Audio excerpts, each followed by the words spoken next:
नमस्कार प्यारे बच्चों, एक बार फिर से आप सभी का स्वागत है शिक्षा का बदला अंदाज फन से लर्न तक में। आज का हमारा विषय है सर्वनाम। आज हम सर्वनाम के बारे में जानेंगे कि सर्वनाम क्या होता है। इसमें हम सर्वनाम की परिभाषा देखेंगे, फिर उसके भेद देखेंगे। भेद का मतलब होता है प्रकार, सर्वनाम के प्रकार और उदाहरण हमें किसी भी चीज़ को बहुत आसानी से समझने में मदद करते हैं। तो इस प्रकार से की परिभाषा, भेद और उदाहरण के द्वारा सर्वनाम को समझेंगे। तो चलिए बढ़ते हैं और सबसे पहले हम सर्वनाम की परिभाषा देखते हैं। परिभाषा का मतलब ही होता है जो भी हम विषय पर चर्चा कर रहे हैं, अगर हम उसकी परिभाषा देख रहे हैं मतलब हम उसका अर्थ जान रहे हैं कि उसका मतलब क्या होता है। तो क्या कहा है, संज्ञा के स्थान पर प्रयुक्त होने वाले शब्दों को सर्वनाम कहा जाता है। सर्वनाम संज्ञाओं की पुनरावृत्ति को रोककर वाक्यों को सौंदर्य युक्त बनाते हैं। तो जो संज्ञा मतलब क्या होता है बच्चों, नाम, किसी व्यक्ति का, वस्तु का, किसी प्राणी का, किसी स्थान का।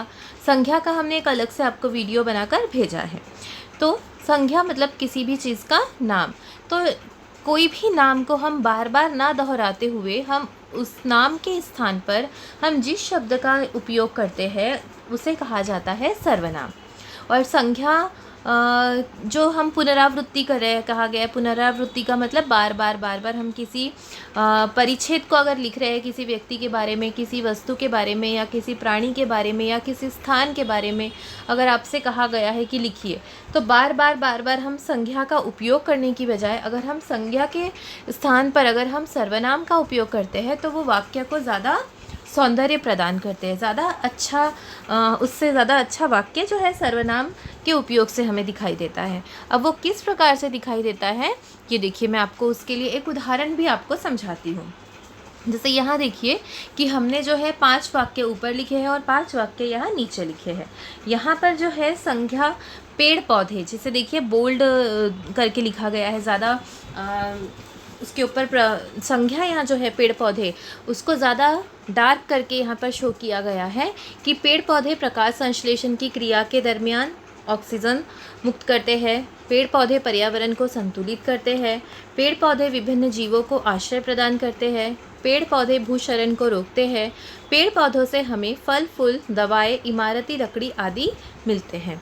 अब देखिए इसी वाक्य को ना बच्चों नीचे भी लिखा गया है, सेम वही वाक्य है, लेकिन यहाँ पर पेड़ पौधों को हटाकर यहाँ उसकी जगह पर देखिए किन का उपयोग किया गया है। जैसे पहला जो वाक्य है वहाँ हम कुछ भी परिवर्तन नहीं करेंगे, वहाँ जैसे कि वैसा ही लिखा गया है, पेड़ पौधे प्रकाश संश्लेषण की क्रिया के दरमियान ऑक्सीजन मुक्त करते हैं। वो इसलिए बच्चों पहले वाक्य में कुछ नहीं हटा है क्योंकि पहले वाक्य में संज्ञा को स्पष्ट करना ज़रूरी है। जब एक बार संज्ञा स्पष्ट हो जाए कि किसके बारे में कहा जा रहा है, फिर बार बार उस संज्ञा को दोहराने की ज़रूरत नहीं होती। फिर उसी संज्ञा के स्थान पर हम सर्वनाम का प्रयोग करते हैं। जैसे कि दूसरे वाक्य में देखिए कि पेड़ पौधे पर्यावरण को संतुलित बनाए रखते हैं। इसे किस तरीके से लिखा गया है, वे पर्यावरण को संतुलित बनाए रखते हैं। अब वे मतलब कौन, संज्ञा क्या है, वे या मतलब पेड़ पौधे। तो ये जो पेड़ पौधे के बारे में यहाँ बता रहे हैं, तो पेड़ पौधों को हटाकर, इस पेड़ पौधे संज्ञा को हटाकर वे सर्वनाम का उपयोग किया गया है। फिर पेड़ पौधे विभिन्न जीवों को आश्रय प्रदान करते हैं। फिर तीसरे में देखिए वे विभिन्न जीवों को आश्रय प्रदान करते हैं। पेड़ पौधे भूक्षरण को रोकते हैं, तो नीचे लिखा गया है वे भूक्षरण को रोकते हैं। यहाँ वे का मतलब क्या है, पेड़ पौधे, जो कि पहले वाक्य को जैसे कि वैसे आपको लिख के बताया है। इसीलिए जब आप किसी एक के बारे में अगर आप 4-5 वाक्य लिख रहे हैं या परिच्छेद लिख रहे हैं तो उसमें आपको सबसे पहले संज्ञा का ही प्रयोग करना है।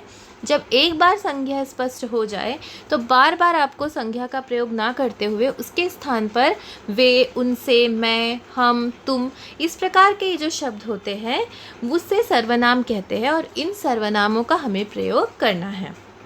आखिरी वाक्य देखिए, अभी पहले ऊपर देखिए क्या लिखा है, पेड़ पौधों से हमें फल फूल, दवाएं, इमारती लकड़ी आदि मिलते हैं।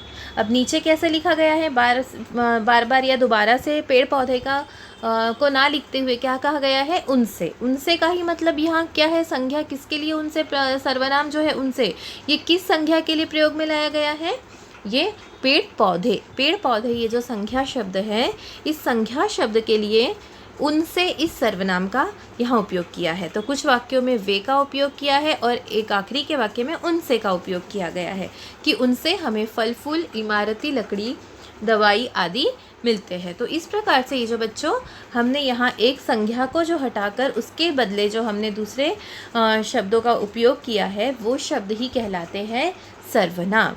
चलिए आपको और आगे और उदाहरण देंगे, उसके प्रकार बताएंगे तो आप और अच्छे से समझ पाएंगे। तो यहाँ जो है हमने पेड़ पौधे का उदाहरण लिया है, वैसे ही आपको जो है एक और उदाहरण हम समझाते हैं। चलिए देखिए, जैसे यहाँ पर क्या लिखा गया है, रवि अच्छा लड़का है। रवि 7वीं कक्षा में पढ़ता है। आज रवि के विद्यालय में बाल दिवस मनाया गया। रवि ने भी गीत प्रतियोगिता में भाग लिया। रवि को प्रथम पुरस्कार मिला। यहाँ पर जो है ये रवि के बारे में कहा जा रहा है। आप सभी देख सकते हैं यहाँ पर जो है रवि रवि रवि रवि रवि, ये देखिए रवि। यहाँ पे हमारी संज्ञा क्या है, रवि। मुख्य तौर पर हम रवि के बारे में यहाँ पर बता रहे हैं कि बार बार बता रहे हैं कि रवि नाम का कोई लड़का है जो कि अच्छा है, वो 7वीं कक्षा में पढ़ता है। जो है आज रवि के विद्यालय में बाल दिवस मनाया गया, फिर रवि ने भी भाग लिया और रवि को प्रथम पुरस्कार मिला। इस तरीके से हम यहाँ पर रवि के बारे में बता रहे हैं। अब हम बार बार इस रवि संज्ञा का उपयोग ना करते हुए हम सर्वनाम का किस प्रकार से उपयोग कर सकते हैं, वो यहाँ देखिए। ये देखिए अभी क्या लिखा गया है, रवि अच्छा लड़का है। जैसे कि इसके पहले ही हमने आपको बताया है कि सबसे पहले वाक्य में हमारी संज्ञा स्पष्ट होना ज़रूरी है। पहले वाक्य में संज्ञा स्पष्ट हो जाए और उसके बाद यदि हम सर्वनाम का उपयोग करते हैं तो ये चीज़ स्पष्ट होती है कि हम वो सर्वनाम किसके लिए प्रयुक्त कर रहे हैं। तो इसीलिए सबसे पहला वाक्य जो है वो जैसे कि वैसा ही लिखा गया है कि रवि अच्छा लड़का है, वह 7वीं कक्षा में पढ़ता है। अब क्या हुआ है बच्चों, अब यहाँ पर आप देखिए कि यहाँ पर क्या हुआ है।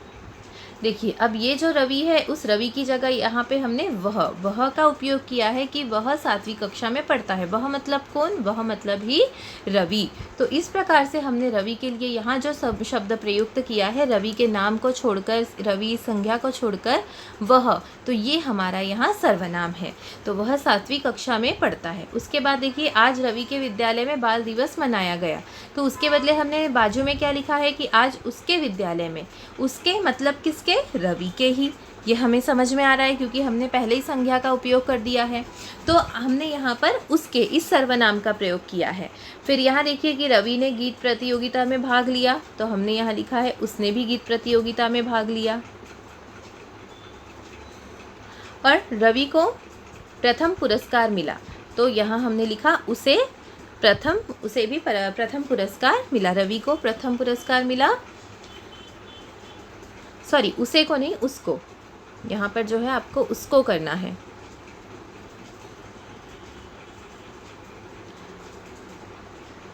उसको,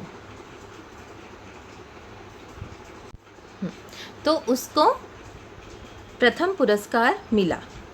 तो इस प्रकार से बच्चों यहाँ पर देखिए वह, उसके, उसने, उस, यहाँ पर ये सब जो हमने रवि के नाम को हटाकर इन जो शब्दों का हमने प्रयुक्त किया है, इन शब्दों को प्रयोग किया है, वही है हमारे सर्वनाम।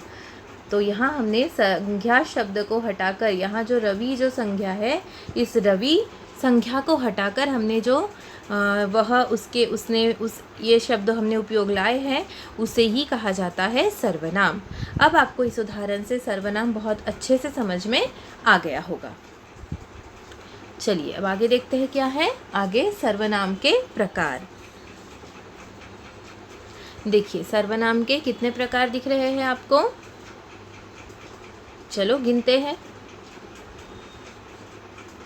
1 2 3 4 5 और 6। पुरुषवाचक सर्वनाम निश्चयवाचक सर्वनाम, अनिश्चयवाचक सर्वनाम, संबंधवाचक सर्वनाम, प्रश्नवाचक सर्वनाम और निजवाचक सर्वनाम। तो ये जो है बच्चों, ये 6 हमारे सर्वनाम के भेद है, मतलब प्रकार। चलिए अब इस एक एक प्रकार को हम उसकी परिभाषा और उसके उदाहरण से बहुत अच्छे से समझेंगे। यहाँ पर देखिए, यहाँ पर आपको और कुछ प्रकार बताए हैं। जैसे यहाँ सर्वनाम है, तो सर्वनाम के प्रकार हम देख चुके हैं कि 6 होते हैं। पुरुषवाचक, निजवाचक, निश्चयवाचक, अनिश्चयवाचक, संबंधवाचक और प्रश्नवाचक। लेकिन इसमें भी आप देखिए कि ये जो पुरुषवाचक है इसके भी और 3 प्रकार है। उत्तम पुरुषवाचक, मध्यम पुरुषवाचक और अन्य पुरुषवाचक। वैसे ही ये जो निश्चयवाचक है इसके भी और 2 प्रकार है, निकटवर्ती निश्चयवाचक और दूरवर्ती निश्चयवाचक। तो चलिए अब इसे हम परिभाषा के साथ स्पष्ट करेंगे तो आपको बहुत अच्छे से ये समझ आ जाएगा। तो सबसे पहले हमें कौन सा देखना है? पुरुषवाचक सर्वनाम। पुरुषवाचक सर्वनाम की परिभाषा देखते हैं हम।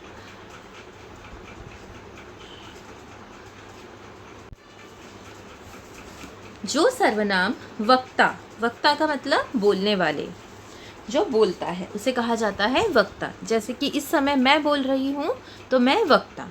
जो सर्वनाम वक्ता के लिए श्रोता, श्रोता मतलब सुनने वाले के लिए, जैसे कि आप मुझे इस वीडियो के ज़रिए सुन रहे हैं तो आप कौन हुआ? श्रोता। तो जो सर्वनाम वक्ता के लिए, श्रोता या किसी अन्य व्यक्ति के लिए प्रयुक्त किए जाते हैं उन्हें पुरुषवाचक सर्वनाम कहते हैं। क्या कहा गया है? पुरुषवाचक सर्वनाम किसे कहते हैं? कि जो सर्वनाम बोलने वाले के लिए और सुनने वाले के लिए, साथ ही या किसी तीसरे के लिए, जो बोल रहा है सुन रहा है, वो तो आमने सामने है, 2 बोलने वाला और सुनने वाला। लेकिन अगर हम जब 2 होते हैं, बोलने वाला सुनने वाला, वो किसी तीसरे के बारे में, किसी अन्य के बारे में भी बात करता है, तो इस प्रकार से बोलने वाले, सुनने वाले या जिसके बारे में बात की जा रही है, इस प्रकार से उनके लिए जो प्रयुक्त किए जाते हैं शब्द, उन्हें पुरुषवाचक सर्वनाम कहते हैं। जैसे कि मैं यहाँ क्या हुआ? बोलने वाला है मैं। हम बोलने वाला सुनने वाला दोनों हैं। तू मतलब श्रोता, सुनने वाला तू, तुम या आप। उसी प्रकार वह वे क्या है? ये कोई अन्य है जो इस वक्त यहाँ मौजूद नहीं है।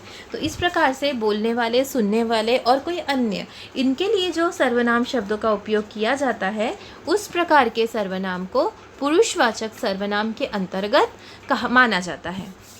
अब देखिए उदाहरण देखिए। आर्यन ने शौर्य से कहा, मैंने तुम्हें कल ही बता दिया था कि वह आज नहीं आएगा। देखिए इस वाक्य में मैंने, यहाँ पर एक वाक्य से ही हमें समझना है कि यहाँ वक्ता कौन है, श्रोता कौन है और अन्य कौन है। देखिए यहाँ पर मैंने एक सर्वनाम हुआ, तुम्हें ये दूसरा सर्वनाम हुआ और वह ये तीसरा सर्वनाम हुआ। तो इस प्रकार से देखिए कि एक वाक्य में ही यहाँ कितने सर्वनाम प्रयुक्त हुए हैं? 3 सर्वनाम का उपयोग किया गया है, जिसमें कि बोलने वाला, सुनने वाला और अन्य तीनों को यहाँ समावेश किया गया है। जैसे मैंने सर्वनाम का प्रयोग वक्ता आर्यन के लिए किया गया है। यहाँ पर ये चीज़ गड़बड़ हो गई है, ये नहीं आएगा, आर्यन। ओके, आर्यन के लिए किया गया है। जैसे यहाँ पर जो सर्वनाम है मैंने, इस सर्वनाम का प्रयोग हम किसके लिए कर रहे हैं? वक्ता, जो बोल रहा है ना, जो बोलता है वही कहेगा कि मैंने ऐसा किया, मैंने कहा था, मैंने तुम्हारा साथ लिया था। इस प्रकार से हम मैंने का कौन प्रयोग करता है? जो बोलता है। वैसे अब तुम्हें का प्रयोग किसके लिए किया जाता है? तुम्हें या तुम या तू या आप, इन शब्दों का प्रयोग कब किया जाता है?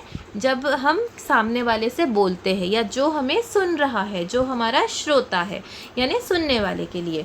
तो यहाँ तुम्हें ये सुनने वाले के लिए प्रयोग किया गया है।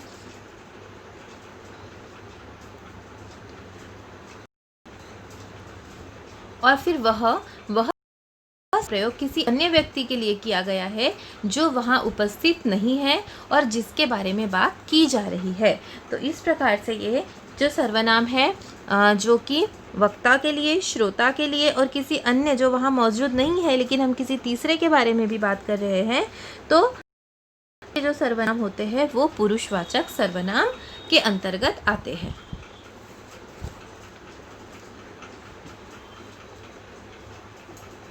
अब पुरुषवाचक सर्वनाम के भेद। अब पुरुषवाचक सर्वनाम के भी कुछ प्रकार हैं जो आपको पहले मैं बता ही चुकी हूँ। तो अब उनके कितने प्रकार होते हैं? 3 प्रकार होते हैं। तो पहला प्रकार कौन सा है? उत्तम पुरुषवाचक सर्वनाम। उसमें दूसरा प्रकार है पुरुषवाचक सर्वनाम का मध्यम पुरुषवाचक सर्वनाम, और तीसरा प्रकार है अन्य पुरुषवाचक सर्वनाम। तो इस प्रकार से पुरुषवाचक सर्वनाम के ये 3 भेद होते हैं। अब हम इसको एक एक करके समझ लेते हैं। उत्तम पुरुष किसे कहते हैं? देखिए, वक्ता जिन शब्दों का प्रयोग अपने स्वयं के लिए करता है उन्हें उत्तम पुरुष कहते हैं। जैसे कि आपको पुरुषवाचक सर्वनाम में बताया है कि एक वक्ता होगा, एक श्रोता के लिए होगा, और एक किसी अन्य जो वहाँ मौजूद नहीं है उनके लिए जो सर्वनाम शब्दों का प्रयोग किया जाता है, उन सबको मिलाकर बनता है पुरुषवाचक सर्वनाम। और उसी के आधार पर इसके भेद बने हैं कि यहाँ जो वक्ता है या जो बोल रहा है, वो जो अपने खुद के लिए जो बोलता है उसका उन शब्दों को हम उत्तम पुरुषवाचक सर्वनाम के अंतर्गत रखते हैं। जैसे कि मैं या हम, मुझे, मैंने, हमें, मेरा, मुझको। तो इस प्रकार से हम क्या कर रहे हैं? यह मेरा घर है, मैंने खाना खा लिया है, अब हमें चलना चाहिए। तो इस प्रकार से यहाँ ये जो शब्द आ रहे हैं ये हम खुद कह रहे हैं, ये हम अपने खुद कहते वक्त उसका उपयोग करते हैं। तो उस वक्त जिस वक्त हम अपने खुद के लिए अपने नाम को हटाकर, यहाँ मैंने अपना नाम नहीं लिया, मैंने नाम की जगह मेरा, मैंने, मैं ये शब्द का प्रयोग किया है। तो इस वक्त ये जो मैं संज्ञा को हटाकर, अपने नाम को हटाकर जिन सर्वनाम का मैं अपने खुद के लिए जो बोल रहे हैं, यदि आप बोलोगे तो उस वक्त आप उत्तम पुरुष रहोगे। अभी मैं बोल रही हूँ तो मैं जो शब्दों का उपयोग कर रही हूँ संज्ञा को हटाकर, अपने नाम को हटाकर, वो कहलाएंगे उत्तम पुरुषवाचक सर्वनाम। अब मध्यम पुरुष मतलब है श्रोता। श्रोता संवाद करते समय जिन सर्वनाम शब्दों का प्रयोग करता है उन्हें मध्यम पुरुष कहते हैं। जैसे सामने वाला जब सुनता है, तुम मेरे घर चलो, तुमको वहाँ होना चाहिए था, आप कल क्यों नहीं आए, आपको क्या पसंद है, इस प्रकार से क्या हो रहा है कि वो हमें सुन रहा है। तो सुनते समय वो अपने लिए जिन शब्दों को वो सुन रहा है वो कौन से होते हैं? तू, तुम, तुमको। हम किसी का नाम लेकर नहीं बोलते। अगर हमारे सामने वो व्यक्ति खड़ा है तो हम उसका नाम लेकर नहीं बोलेंगे कि फ़लाना फ़लाना, जो भी उसका नाम है, रमेश है, माला है, माला को मेरे घर चलना चाहिए, या सुरेश ने खाना खाया, ऐसा नहीं बोलेंगे। हम क्या कहेंगे? तुमने खाना खा लिया, तुम्हें मेरे घर चलना चाहिए, आपको मेरे घर चलना चाहिए। हम उसके नाम को लेने की बजाय हम क्या कर रहे हैं? हम जो दूसरे शब्द प्रयोग कर रहे हैं, आपको, तुम्हें, तो ये जो शब्द हम उसके लिए प्रयुक्त कर रहे हैं, जो श्रोता है, जो सुन रहा है, वो आता है मध्यम पुरुष के अंतर्गत। हम जो श्रोता के लिए जो सर्वनाम शब्द उपयोग कर रहे हैं वो है हमारे मध्यम पुरुष वाचक सर्वनाम। अब तीसरा है अन्य पुरुष। अन्य पुरुष में पहले ही आपको क्लियर ही किया है कि जिस सर्वनाम शब्दों के प्रयोग से वक्ता और श्रोता का संबंध ना होकर किसी अन्य का संबोधन प्रतीत हो, यानी ना तो बोलने वाला अपने लिए बोल रहा है और ना सुनने वाले के लिए बोल रहा है, वो किसी तीसरे के लिए बोल रहा है। और हम तीसरे के लिए जो शब्द का हम उपयोग करते हैं उसके नाम को ना लेते हुए वो कहलाते हैं हमारे अन्य पुरुषवाचक सर्वनाम। जैसे वह, यह, उन, उनको, उनसे, इन्हें, उन्हें, उसके, इसने, इस प्रकार से जो है जो शब्द आएंगे वो है हमारे अन्य पुरुषवाचक सर्वनाम।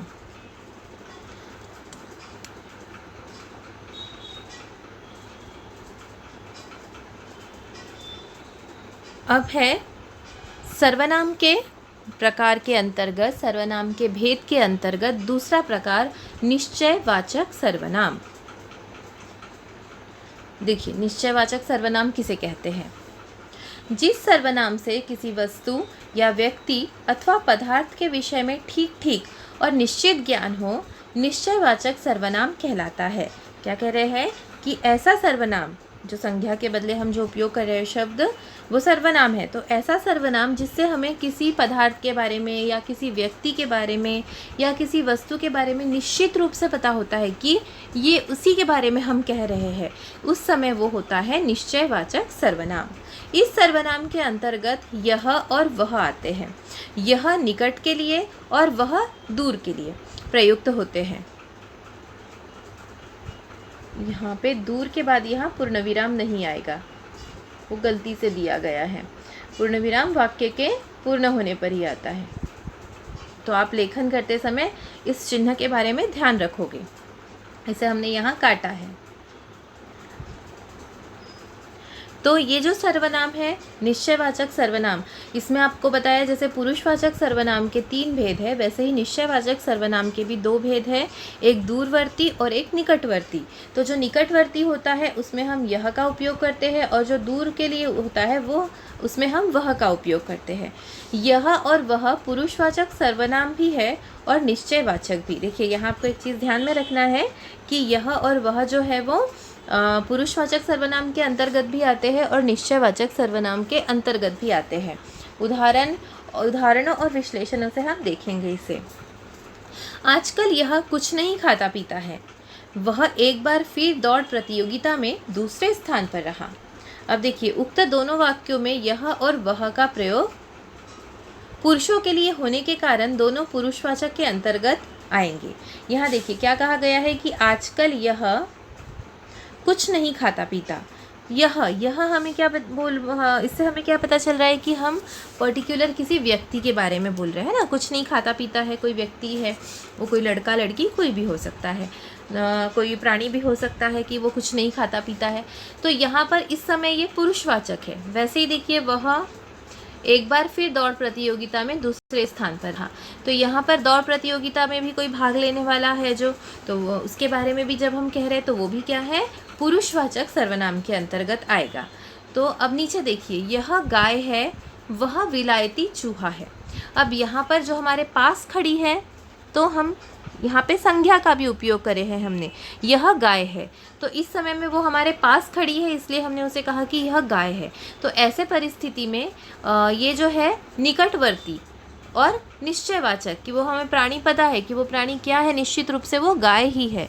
तो गाय ही है और वो हमारे निकट है, इसीलिए यह जो है ये निश्चयवाचक के निकटवर्ती में आएगा। और वह विलायती चूहा है। अब वह कोई दूर होगा वो, तो इसीलिए, और ये हमें निश्चित रूप से पता है कि वो चूहा ही है और वो भी विलायती चूहा है, ये बात निश्चित है, लेकिन वो हमसे थोड़ा दूर में है, इसीलिए यहाँ पर ये जो है वह शब्द ये हमारा है दूरवर्ती निश्चयवाचक का उदाहरण, दूरवर्ती निश्चयवाचक सर्वनाम का उदाहरण। तो उपर्युक्त दोनों वाक्यों में यह गाय की निश्चितता के लिए और वह चूहे की निश्चितता के लिए प्रयुक्त होने के कारण दोनों निश्चयवाचक सर्वनाम के अंतर्गत आएंगे। तो इस प्रकार से यह और वह पुरुषवाचक सर्वनाम कब हो सकता है और निश्चयवाचक के निकटवर्ती और दूरवर्ती कब हो सकता है, यह आपको हमने दोनों उदाहरण के द्वारा समझाया है। फिर से एक बार आप ये नोट लिख लीजिएगा कि यहाँ ये सर्वनाम समीप की वस्तुओं या व्यक्तियों के लिए तथा वे ये जो सर्वनाम है वो दूर की वस्तुओं या व्यक्तियों के लिए प्रयुक्त किए जाते हैं। ये देखिए यह या ये, अगर कोई एक है उस समय यह, एक से अनेक है तो ये, उसी प्रकार अगर दूर है एक है तो वह और अधिक है तो वे। तो इस प्रकार से ये जो सर्वनाम है निकटवर्ती और दूरवर्ती के लिए किस प्रकार के जो है निश्चयवाचक में सर्वनाम का उपयोग होता है, ये आपको नोट करके रख लेना है।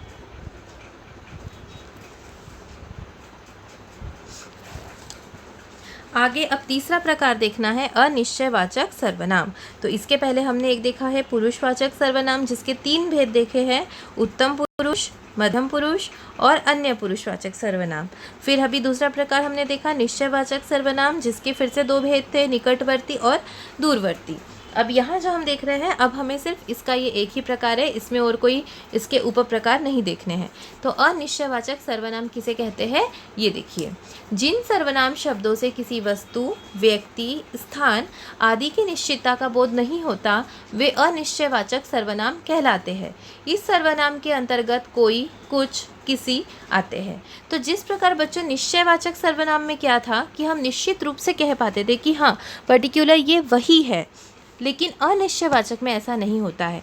हम सिर्फ अंदाज़न ही कह सकते हैं, निश्चित रूप से हम नहीं कह सकते हैं। निश्चित रूप से हम उसके लिए किसी संज्ञा का उपयोग ना करते हुए, किसी सर्वनाम पद का उपयोग ना करते हुए हम जो शब्द का उपयोग करते हैं जो अनिश्चितता को व्यक्त करते हैं वो है अनिश्चयवाचक सर्वनाम। जैसे कोई आया होगा, कुछ खाया है तुमने, किसी ने तुम्हें बुलाया है।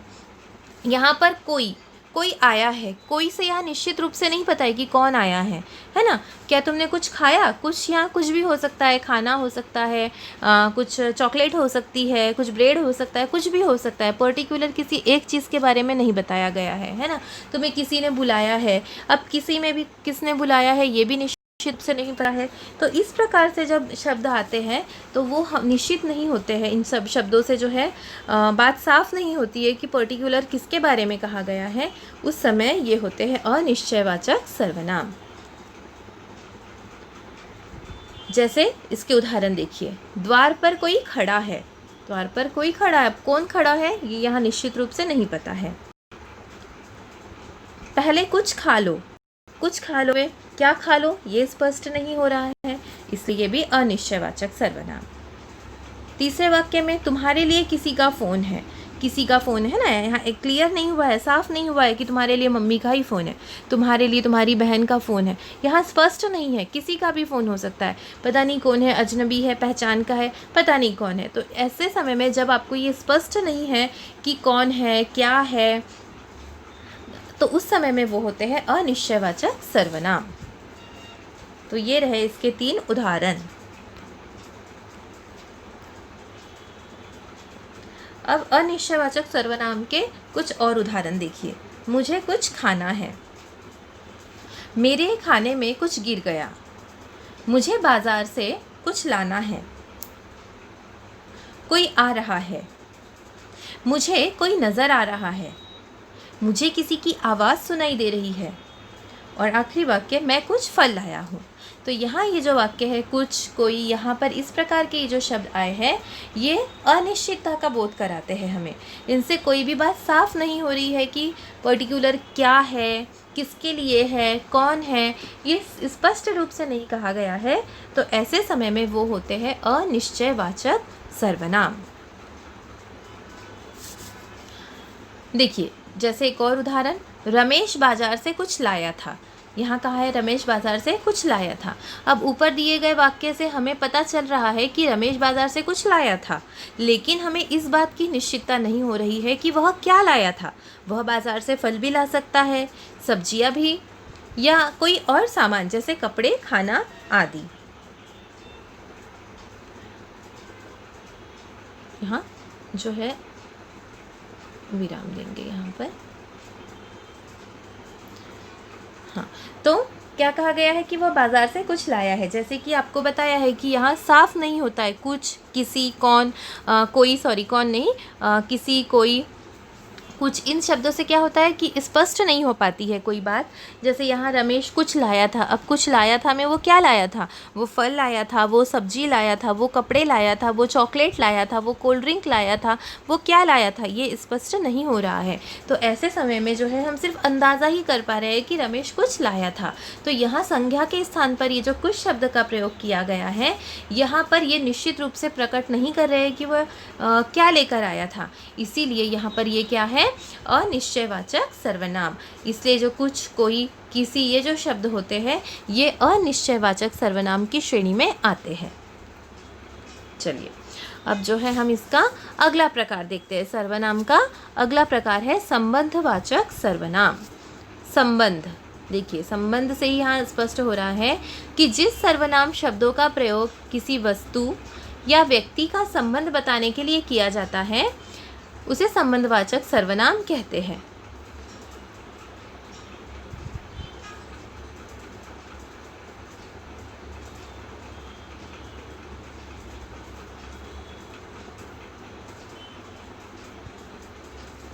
वस्तु या कॉमा, यहाँ कॉमा लगाएंगे हम, ठीक से नहीं हो रहा है, 1 मिनट।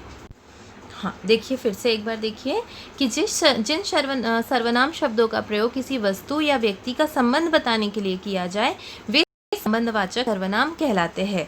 यहाँ पर किसी व्यक्ति का या किसी वस्तु का संबंध बता रहे हैं, उनके बीच क्या संबंध है।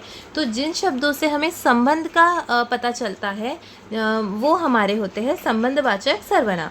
जैसे उदाहरण देखिए, आप उदाहरण से समझ जाएंगे। जो सोवत है सो खोवत है।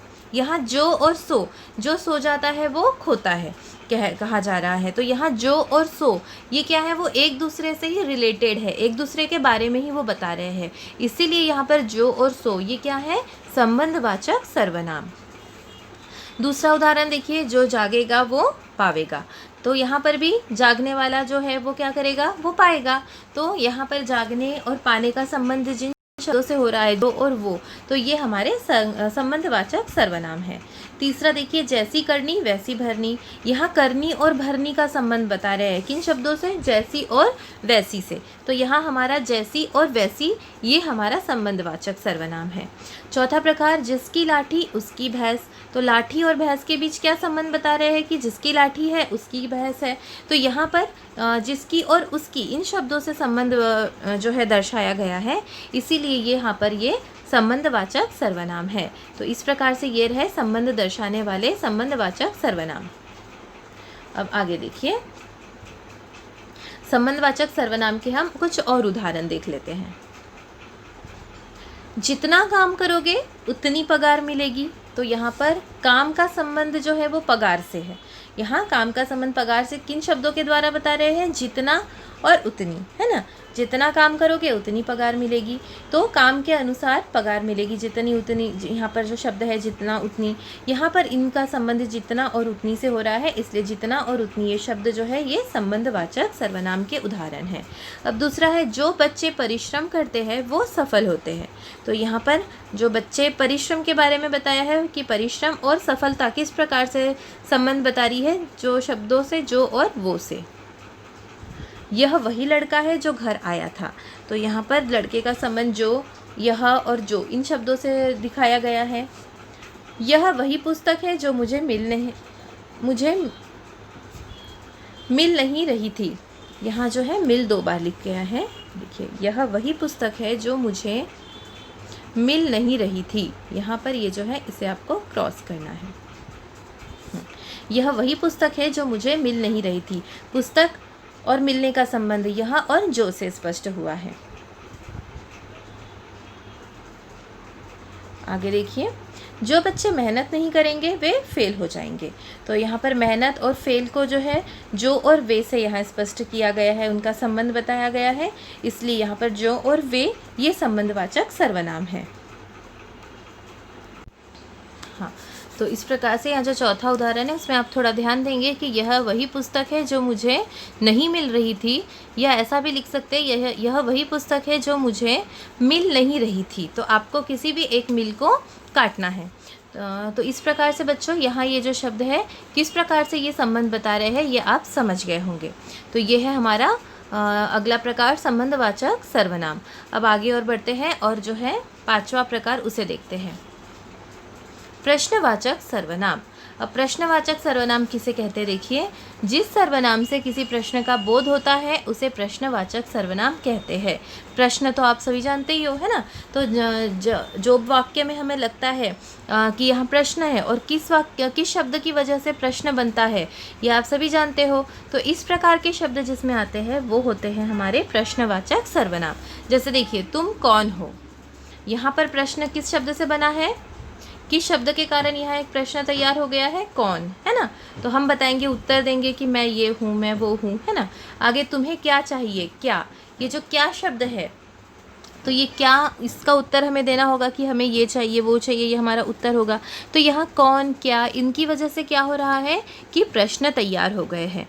तो ये जो शब्द की वजह से जब प्रश्न बने हैं तो इस प्रकार के ये जो शब्द आते हैं वो हमारे होते हैं प्रश्नवाचक सर्वनाम के उदाहरण। कौन शब्द का प्रयोग प्राणियों के लिए और क्या का प्रयोग जड़ पदार्थों के लिए किया जाता है। तो इस प्रकार से यह है कौन, क्या, प्रश्न निर्माण करने वाले प्रश्नवाचक सर्वनाम।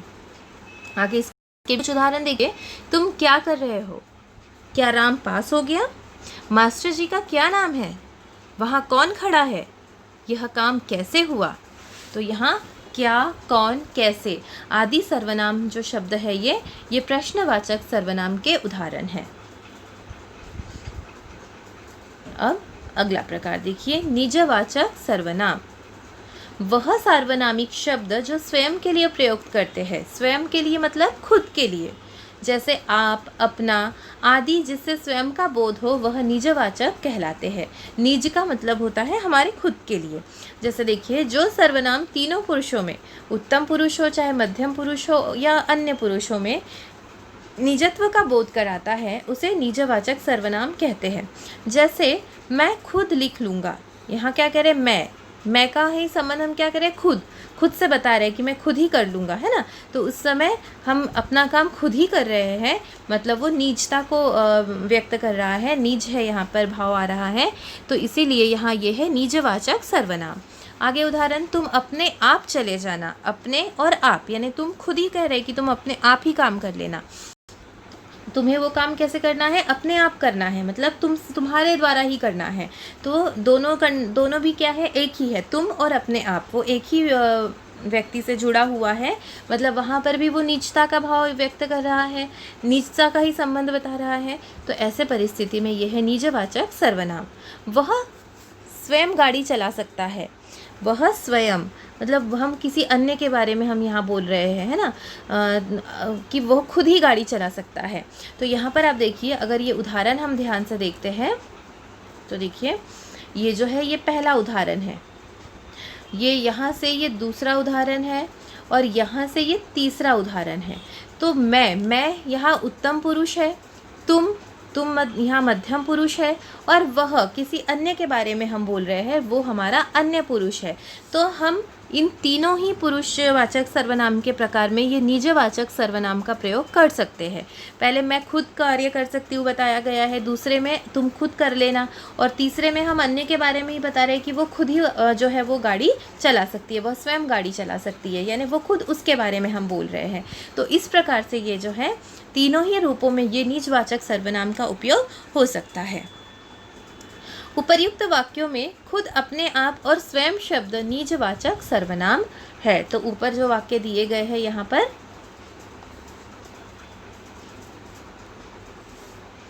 इन वाक्यों में जो है मैं खुद, फिर ये अपने आप,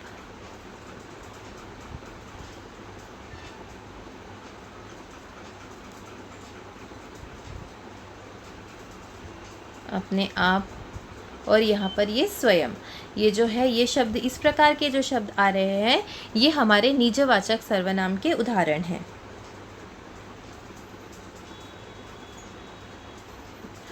निजवाचक सर्वनाम के कुछ और उदाहरण भी देख लीजिए। मैं अपना कार्य स्वयं करता हूँ, यहाँ हम वक्ता ही कह रहा है कि मैं अपना कार्य खुद करता हूँ।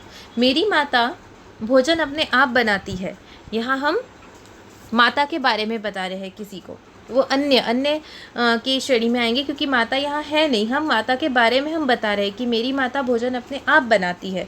मैं अपनी गाड़ी से जाऊँगा, यहाँ हम अपने बारे में बोल रहे हैं, और मैं अपने पिताजी के साथ जाऊँगा। तो यहाँ भी जो है ये हमारे किस प्रकार से अपने, मैं अपने आप, मैं अपने, मेरी माता अपने आप, तो हम उनके बारे में भी हम बता रहे हैं, तो हम उनके द्वारा के लिए ही हम आप शब्द का उपयोग कर रहे हैं।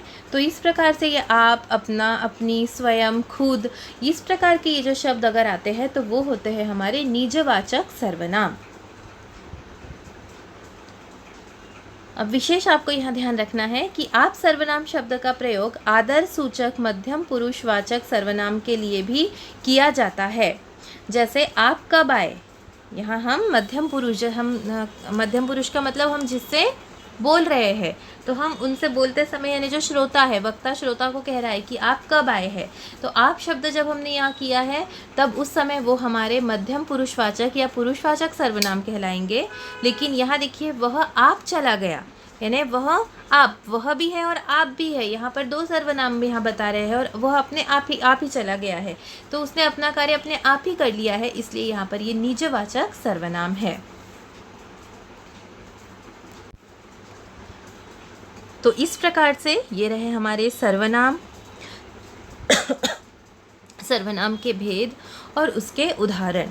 तो अब ये जो है आपको सारी जो ज़रूरी बातें हैं उसकी परिभाषा, उदाहरण, ये उसके भेद, भेद के भी जो कुछ उपभेद है, ये सारी चीज़ें आपको ध्यान से सुनना है, इसे लिख भी लेना है, ताकि कोई भी चीज़ जब हम लिख लेते हैं तो वो हमारे ध्यान में और अच्छे से आती है। तो उसमें जो कुछ त्रुटियां भी लेखन में हो रही थी, जिसे हमने यहाँ आपको है समझाते हुए बताया है गलतियों को, तो आपको उसे भी सुधारते हुए ही लेखन कार्य करना है, ये चीज़ आपको ध्यान में रखना है। तो सर्वनाम से संबंधित यह विषय अब हमारा पूर्ण हुआ है बच्चों। धन्यवाद।